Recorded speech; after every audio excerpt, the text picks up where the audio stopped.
Bismillahirrahmanirrahim. Assalamualaikum warahmatullahi wabarakatuh.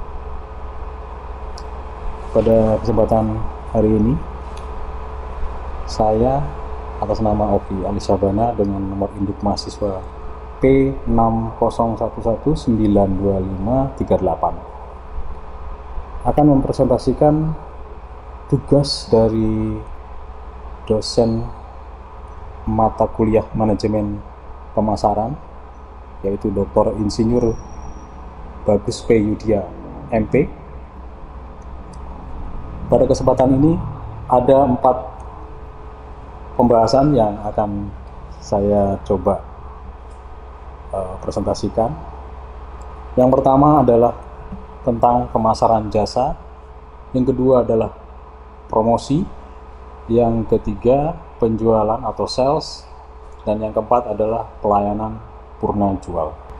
Dari definisi yang akan saya coba jelaskan bahwa kata jasa sendiri merupakan tindakan atau kegiatan yang mencakup semua aktivitas yang outputnya berupa kinerja atau hasil yang diterima oleh pelanggan atau konsumen dalam bentuk kenyamanan, kecepatan, kesehatan, dan lain-lain.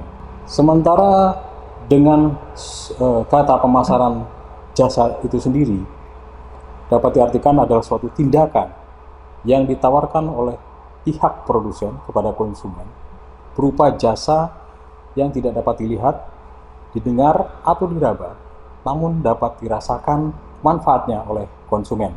Menurut para ahli, maka definisi jasa menurut Kotler yang dikutip dalam Lupio di tahun 2006, bahwa setiap tindakan atau kegiatan yang dapat ditawarkan oleh suatu pihak kepada pihak lain pada dasarnya tidak berwujud dan tidak mengakibatkan kepemilikan apapun. Menurut Nasution tahun 2004, ternyata ada 4 karakteristik pemasaran jasa yang perlu diketahui, yaitu pertama, intangibility. Dalam bahasa Indonesia bisa diartikan tidak berwujud. Ada penjelasan mengenai intangibility bahwa jasa memang tidak berwujud, tidak dapat dilihat, dicium, diraba, didengar, atau dirasakan hasilnya sebelum konsumen membelinya. Kemudian dari sifat atau karakteristik yang kedua adalah inseparabilitas atau inseparability, artinya tidak dapat dipisahkan.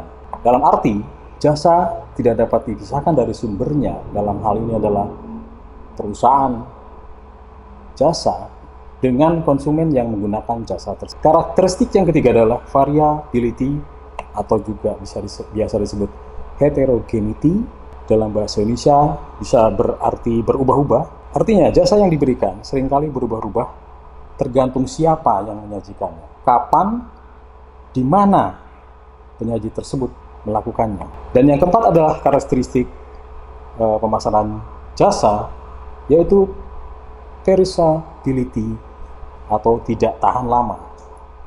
Dalam hal ini, jasa biasanya berbeda dengan barang karena biasanya barang dapat disimpan atau digunakan berulang-ulang, maka tidak demikian dengan jasa. Apabila jasa tidak langsung digunakan, maka jasa tersebut akan berlalu begitu saja. Itu adalah beberapa karakteristik dari pemasaran jasa. Kemudian dari contoh kasus yang menurut saya cukup sempurna untuk kita ambil, yaitu adanya aplikasi Gojek. Aplikasi ini merupakan pionir penyedia jasa layanan ojek yang profesional. Dari sekian aplikasi, dari aplikasi tersebut terdapat beberapa pelayanan yang terus mengalami perkembangan, mengalami kemajuan sesuai dengan zamannya, kemudian menyesuaikan dengan kebutuhan konsumen pada umumnya. Dari awalnya hanya sekedar untuk jasa transportasi atau logistik, Misalkan aplikasi dengan menu GoRide, GoCar, kemudian GoSend, dan GoBox. Kemudian berkembang menjadi ada beberapa menu pilihan dengan kategori makan dan belanja, ada GoFood, ada GoMart, dan sebagainya. Kemudian ada layanan juga untuk jasa pembayaran seperti GoPay, PayLater, dan sebagainya. Kemudian dari kebutuhan harian, Gojek juga menawarkan jasa GoClean, kemudian GoLive. Dari sekian menu yang ditawarkan oleh jasa aplikasi Gojek, dapat ditarik kesimpulan bahwa Gojek terus mengalami perkembangan menyesuaikan dengan kebutuhan konsumen yang terus berubah-ubah. Sehingga sampai detik ini Gojek merupakan salah satu aplikasi layanan jasa yang cukup favorit di kalangan masyarakat Indonesia pada khususnya. Kemudian melangkah ke pembahasan yang berikutnya adalah mengenai promosi. Promosi sendiri merupakan dari asal kata bahasa Inggris promote, yang berarti meningkatkan atau mengembangkan. Menurut para ahli, salah satunya adalah Stanton tahun 1993, promosi adalah kegiatan memberikan informasi kepada konsumen, mempengaruhi, dan menghimbau layak pakai. Kemudian menurut swasta tahun 1991, promosi adalah arus informasi atau persuasi satu arah yang dibuat untuk mengarahkan seseorang atau organisasi kepada tindakan yang menciptakan pertukaran dalam pemasaran. Maka dapat ditarik kesimpulan, promosi adalah memberitahukan, menginformasikan, menawarkan, membujuk, atau menyebarluaskan suatu produk atau jasa kepada calon konsumen dengan tujuan agar calon konsumen tersebut pada akhirnya dapat melakukan pembelian. Maka ada beberapa jenis promosi dapat kita ambil contoh. Promosi bisa berupa secara fisik, di mana diadakan di lingkungan yang biasanya dia lakukan ada acara-acara tertentu atau event-event khusus di suatu tempat, seperti misal pameran, bazar, festival, konser, dan sebagainya. Di situ biasanya para penjual membuka semacam stand atau booth untuk menampilkan atau menawarkan produk atau jasanya. Nah, kelebihan jenis promosi secara fisik dan langsung adalah dapat menjangkau langsung para calon konsumen. Mereka dapat secara langsung melihat produk atau jasa yang ditawarkan dan dapat langsung bertanya kepada penjualnya mengenai produk atau jasa tersebut. Kemudian manfaatnya untuk membujuk dan merayu calon konsumen agar membeli produk atau jasa yang mereka tawarkan pada saat itu juga. Interaksi di lapangan sangat memungkinkan orang langsung melakukan pembelian. Ada tujuan dari suatu promosi. Pertama adalah menyebarkan informasi produk pada target atau calon konsumen, kemudian meningkatkan penjualan dan profit, mendapatkan pelanggan, membedakan dan mengunggulkan produk dibanding pesaing, membentuk citra produk di mata konsumen sesuai yang diinginkan, dan mengubah tingkah laku dan pendapat konsumen. Itu adalah tujuan dari promosi. Kemudian ada cara promosi yang biasa dilakukan, bisa melalui media sosial atau melalui email, SMS, atau juga melalui iklan. Bauran dari promosi ada 5 poin yang akan saya sampaikan. Pertama adalah periklanan atau advertising, di mana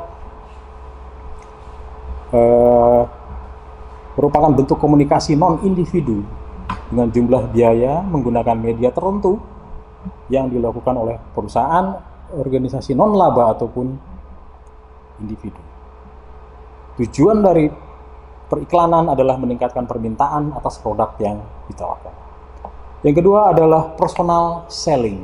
Artinya, konsumen langsung berhadapan dengan penjual melalui komunikasi secara langsung, di mana konsumen bisa tertarik untuk membeli produk yang ditawarkan. Ketiga adalah publisitas. Kemudian yang berikutnya promosi penjualan. Nah, ini yang menarik. Promosi yang biasa kita lihat di swalayan atau di toko-toko Penjual produk merupakan kegiatan pemasaran selain personal selling, periklanan dan publisitas yang mendorong efektivitas pembelian konsumen dengan menggunakan alat seperti peragaan, pameran, demonstrasi, dan sebagainya. Juga pemotongan harga seperti diskon pembelian produk. Dan yang berikutnya, yang kelima adalah direct marketing atau dalam bahasa Indonesia yang menggunakan berbagai media untuk berinteraksi langsung dengan konsumen, biasanya menelpon konsumen untuk mendapat respons langsung. Itulah pendapat dari Kotler dan Gary Armstrong tahun 96, yang ketika perusahaan ingin menjalin komunikasi langsung dengan pelanggan, mereka menggunakan strategi komunikasi langsung di mana lebih bisa berinteraksi. Kemudian kita beralih ke pembahasan berikutnya mengenai penjualan atau sales. Menurut definisinya sendiri, penjualan atau sales adalah suatu aktivitas atau bisnis menjual produk, barang, atau jasa. Penjualan merupakan fungsi pemasaran yang sangat penting dan menentukan bagi perusahaan dalam mencapai tujuan perusahaan, yakni memperoleh laba dan menjaga kelangsungan perusahaan. Adapun macam-macam transaksi penjualan. Pertama adalah penjualan tunai. Artinya, transaksi penjualan ini memiliki sifat cash and carry. Yang kedua adalah kredit, di mana penjualan dengan cara kredit merupakan transaksi penjualan yang pembayarannya memiliki tenggang waktu yang biasa dilakukan lebih dari 1 bulan. Yang ketiga adalah tender, di mana penjualan dengan tender adalah penjualan yang dilakukan dengan berbagai prosedur dan aturan tender. Pedagang, pengusaha, perusahaan mengajukan spesifikasi produk dan harga jualnya untuk diikutkan pada tender. Kemudian calon konsumen akan memilih dari berbagai produk yang ditenderkan yang sesuai dengan kebutuhan mereka. Yang keempat adalah ekspor. Seperti kita ketahui bahwa ini merupakan aktivitas penjualan suatu produk dari dalam negeri ke luar negeri. Yang kelima adalah konsinyasi. Artinya kegiatan penjualan yang dilaksanakan dengan memberikan hak jual kepada pembeli yang sekaligus sebagai penjual. Sebagai contoh, penjual A menjual produk kepada pembeli sekaligus penjual B, namun produk tersebut dibayar ketika penjual B mampu menjual kembali barang tersebut dengan sebutan bagi hasil. Atau dalam hal ini, penjual B bisa kita biasa sebut maklar. Dan yang keenam adalah grosir. Produk yang dijual tidak dilakukan secara langsung dari penjual ke pembeli, namun melalui lembaga pemasaran seperti pedagang grosir atau eceran. Pedagang grosir biasanya memiliki modal lebih banyak dibanding konsumen akhir, sehingga dapat melakukan penjualan dengan volume produk yang lebih banyak dari untuk dijual kembali. Baik, untuk pembahasan selanjutnya yaitu tentang layanan purna jual. Menurut Philip Kotler tahun 2002, layanan purna jual adalah layanan yang diberikan oleh perusahaan kepada konsumen setelah terjadinya transaksi penjualan. Menurut Hindel dan Thomas dalam Fandi Ciptono tahun 2008, layanan yang disediakan oleh produsen kepada konsumen sesudah konsumen membeli produk dari perusahaan. Ada unsur yang ada di dalam layanan penjual, yaitu pertama adalah garansi, kedua penyediaan aksesoris, yang ketiga pelayanan pemeliharaan dan perbaikan, dan yang keempat adalah fasilitas kelengkapan. Untuk garansi, jelas bahwa untuk memastikan kepada konsumen bahwa produk yang dibeli dalam keadaan baik atau bebas dari kerusakan apapun, baik karena ketidaktelitian pengerjaan maupun dari pemakaian material yang berlaku dalam jangka waktu tertentu. Dari penyediaan aksesoris, maka penyediaan suku cadang, pelayanan pemeliharaan dan perbaikan dibutuhkan jika suatu produk mempunyai masa konsumsi yang lama dan membutuhkan perawatan yang teratur agar bisa selalu berfungsi dengan baik serta melakukan perbaikan kerusakan yang terjadi pada produk tersebut selama penggunaannya. Yang terakhir adalah fasilitas perlengkapan, di mana peralatan dan perlengkapan yang canggih akan menentukan kelancaran pelayanan petugas. Demikian 4 pembahasan dalam manajemen pemasaran, mata kuliah manajemen pemasaran, yaitu tentang pemasaran jasa, promosi, penjualan, dan pelayanan penjual. Untuk selanjutnya, saya memohon saran dan masukan dari khususnya Bapak dosen Dr. Bagus untuk masukan dan kesempurnaan presentasi kali ini. Atas segala kekurangan, mohon maaf. Wabillahi taufiq wal hidayah. Assalamualaikum warahmatullahi wabarakatuh.